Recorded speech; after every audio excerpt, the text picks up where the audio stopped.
For gamers, few franchises have not only had a bigger impact on the cultural zeitgeist, but also represented the peaks and valleys of success than Final Fantasy. What started as a last hurrah by a group of developers eventually turned into one of the most influential gaming series of all time. Yet the standards set by previous numbered and even spin-off entries in the franchise eventually caused future presentations to be both more ambitious and downright underwhelming.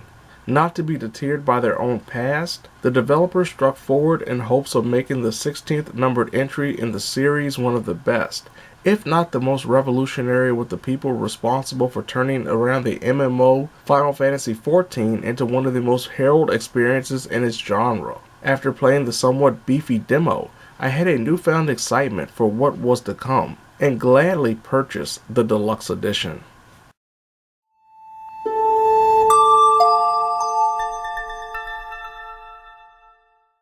There was a level of promise to Final Fantasy XV that the developers initially failed to reach, including the combat system, a condensed narrative isolated to one medium, and characters that felt rooted in more realistic presentations than some of the more wacky protagonists and antagonists of previous games. As per the norm with numbered Final Fantasy games, this is a new story with characters unlike any other in the franchise. Taking control of Clive Rossfield, players discover a conflicted lead character struggling with the fall of his family's kingdom and the apparent death of his little brother he was meant to protect. Clive's brother Joshua is revealed to be a dominant, a person with an affinity to magic and an association with Eikons, the mythological creatures usually connected to summoned spells in previous Final Fantasy games like Shiva, Odin, and Bahamut.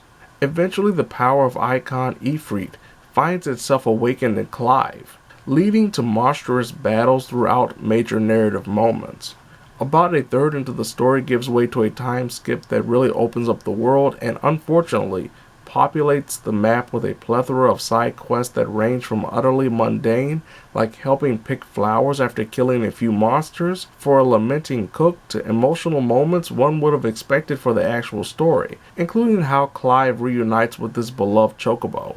Sadly, there isn't much else to experience beyond the main story, side quests, a few grueling trials associated with previous boss battles, and a hunt bounty board, where the player can track down differently skinned versions of enemies already fought, who usually have slightly more health and hit harder on a first playthrough. It's through the option of New Game Plus and Final Fantasy mode where the player is afforded the chance to further upgrade Clive's skills and equipment, as well as take on adversaries that don't appear at certain portions of the game initially to increase the difficulty. Choosing action-focused difficulty between the two original difficulty offerings, including the aforementioned, and story-focused. Finishing the story, all the side quests, hunts, and a few trials took nearly 70 hours. The journey for a Platinum Trophy will come to an end in the near future, but that will only happen after completing the game again on Final Fantasy difficulty. That seems a lot less taxing than Final Fantasy VII Remake's hard mode.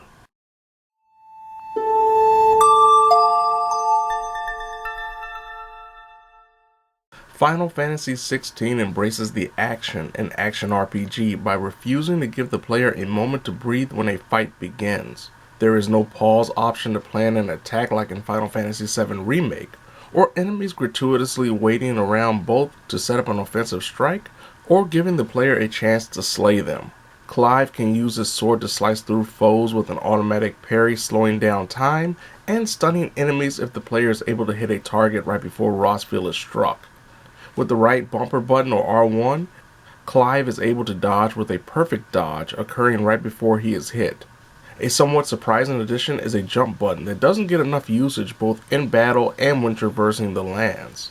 The most interesting combat implementation that makes 16 feel more like a simplified Devil May Cry or Bayonetta than even the most recent Final Fantasy action-oriented experiences is the Eikon abilities.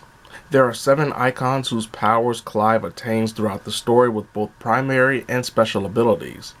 The primary Eikon ability can be activated at any time in battle, such as a teleport dash, thanks to the Phoenix Eikon that, not surprisingly, closes the distance on an enemy that's wonderful after pulling off a perfect dodge on a rampaging adversary. The The Icon special abilities work on a cooldown system after being activated, including Phoenix's Scarlet Cyclone for knocking back a group of enemies surrounding Clive, or Bahamut's long-winded though heavy damaging Giga Flare. There are some disappointments that come with the Icon abilities though. While players can switch between 3 equipped Icon sets of abilities with 2 special skills per Icon set, Clive's general gameplay doesn't change depending on what Icon is currently active. For example, one of Clive's purchasable abilities in the game's skill tree or skill circle is being able to hold down the strike button to envelop his blade in flames, for a strike that immediately extinguishes the flame no matter if the swing hits something or not. Instead of say having the same blade elemental attack but with ice when the Shiva icon is currently equipped would have made things a lot more interesting. Another issue with enjoying the Icon special abilities is the lack of ability points given to the player, with the cost of upgrading and eventually mastering said special skills being astronomical, especially when it comes to the late game icons gifted to Clive. While this is somewhat understandable considering the developers wanted players to try New Game Plus to get the full experience, the interesting feature of a mastered special ability being fully unlocked to equip in any slot associated with any icon is practically unavailable in an initial playthrough. Gamers will have to either prioritize upgrading certain high-end skills or wait until the main story is complete to grind against higher level enemies for the opportunity to have something like Shiva's Diamond Dust special ability associated with the Earth-based Titan icon. Though Clive is the only controllable character in combat, he does have allies including his dog Torgal that the player can command to perform 2 specific attacks including a launcher strike via the directional pad. On the opposite end, the rotating cast of characters joining Clive on the battlefield do their own thing when a fight begins, without the player having any type of influence on their actions. Clive's allies cannot be incapacitated in battle and may hinder a player's planned upcoming attack if they pull off a big magic spell that propels an enemy just as the player lunges forward for a burning strike with Clive's sword. Magic is handled better here than in Final Fantasy XV or Final Fantasy Origins Stranger of Paradise. By having Clive fire off elemental attacks associated with the icon equipped, like a ranged attack from an Infamous game that is meant to pepper enemies and whittle away a health bar while preparing a bigger attack when the adversary gets close. Though enemies can perform grand versions of Blizzard and Lightning, Clive's magic pea shooter style never improves or gets better beyond the initial ability of charged magic shots. This would really be a bigger problem rather than just a disappointment if not for the fact enemy elemental weaknesses and debilitating status effects don't exist for either adversaries or Clive and his allies. As expected, foes have health bars needed to be depleted for success. Bigger foes, however, also have a stagger bar underneath their health that becomes more of a priority, as emptying the stagger meter temporarily stuns a collapsed foe for uninterrupted damage, proving the perfect time to activate Clive's limit break. Similar to Final Fantasy VII, Clive's ability to increase his speed and attack power through the limit break is only available when Rossfield takes damage that fills up a segmented bar underneath his health. As mentioned, there is a lot of recycled content regarding enemy variations, including the hunt board. Moving throughout the various biomes in Final Fantasy XVI, a majority of the enemies seen in the first few hours show up with a slightly different skin, like a scorpion creature, both in the wetlands and the desert. In a franchise filled to the brim with different enemy types, the fact there are so few here to keep combat interesting is absurd. Another issue when fighting non-boss enemies is the combat arena, where a circle limits how far Clive can distance himself from an enemy before said foes just scurry away, allowing a full health restoration where the player has to fight them all over again, an issue that can happen even during hunts. The most interesting and impressive examples of grandiose showdowns are the Icon battles, where Clive transforms into Ifrit. It's during these monstrous bouts the combat gets shaken up slightly with on-rail shooter moments, grandiose traversal sections, and of course fistfights where the game's usage of quick-time events goes into overdrive by the end, taking away the gratifying feeling of landing that final blow after an exhausting battle. When a fight comes to an end or a mission completed, the player is awarded everything from experience points to crafting items, with the latter being one of the most disappointing aspects of 16.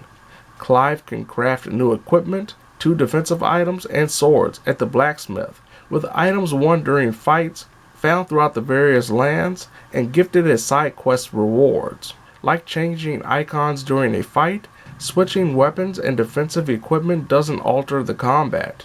Getting a new, potentially better sword will increase Clive's overall striking and stagger bar depletion strength. Defense items increase Clive's ability to take less damage and improve his health pool.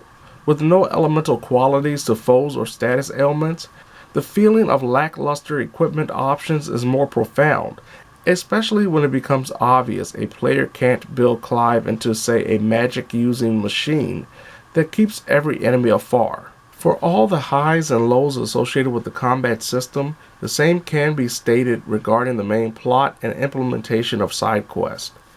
Initially, Clive seemed poised to be the most powerful dominant in his royal family, so he could control the power of a particular icon to protect his kingdom. But Clive's birthright is gifted to his little brother, to which the elder Rossfield pledges to protect so his sibling can reach his potential. Unfortunately for House Rossfield, an attack that wipes out his kingdom and results in Clive being abducted leads him on a journey in hopes of avenging his brother's fall.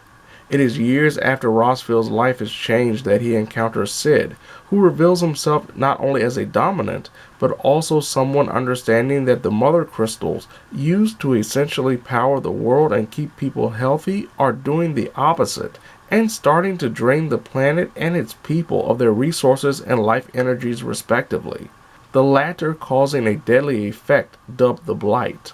The political intrigue is both exciting as the perspectives change from kingdom to kingdom with their own laws, set of leaders, and internal drama, and exhausting with certain cutscenes reaching Metal Gear Solid 4 levels of length. There is an active time lore available via the controller's touchpad that gives players greater depth regarding what is currently happening. For as enjoyable as a majority of 16's main story is, the side quests leave a lot to be desired initially before improving greatly by including more defining story elements and emotional moments beyond helping a bartender convince an unruly patron to pay their tab. After helping wait tables and clear a nearby area of literally 3 bugs, the side quests opt to give Clive and the player some memorable character presentations and stories, like a short encounter with a little girl who got her friend killed by unwisely playing with magic during the rise of the Blight, and learning what Torgal needs to live a happy life.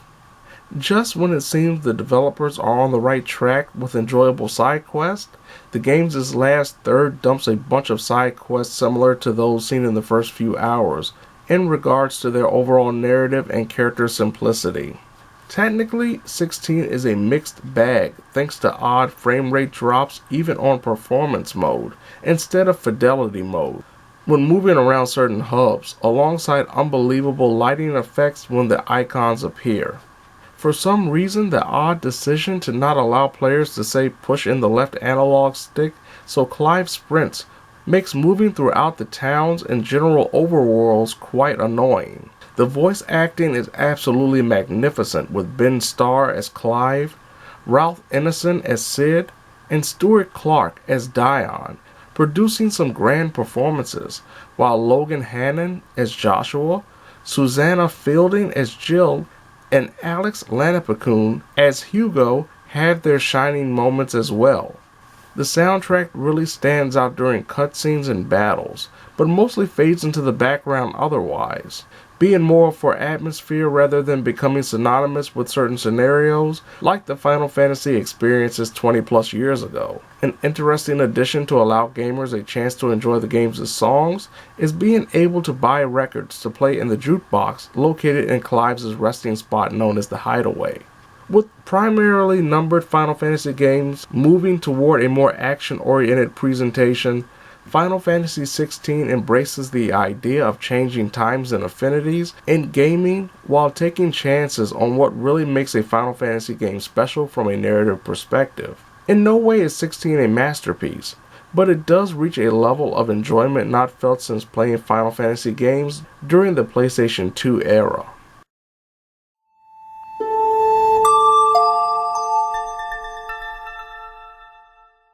By doing more than just improving upon the gameplay and trying something different in terms of a narrative, Final Fantasy XVI tries to be the greatest outlier in the franchise's deep history.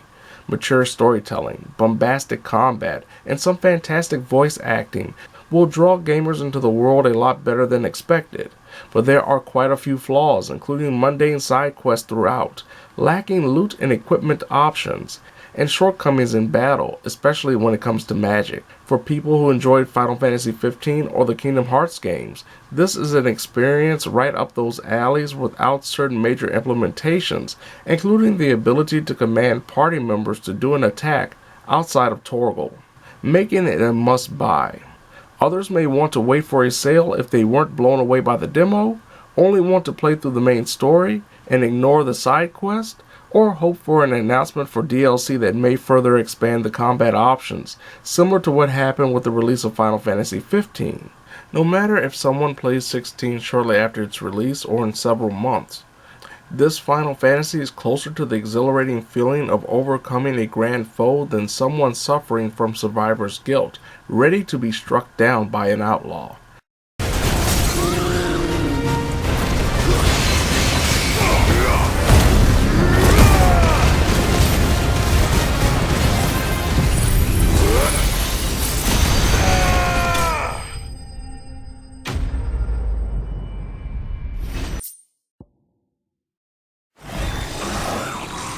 On someone your own size. I'm a monster! And I deserve to die! So end it! End it now! Please! Please! Ah!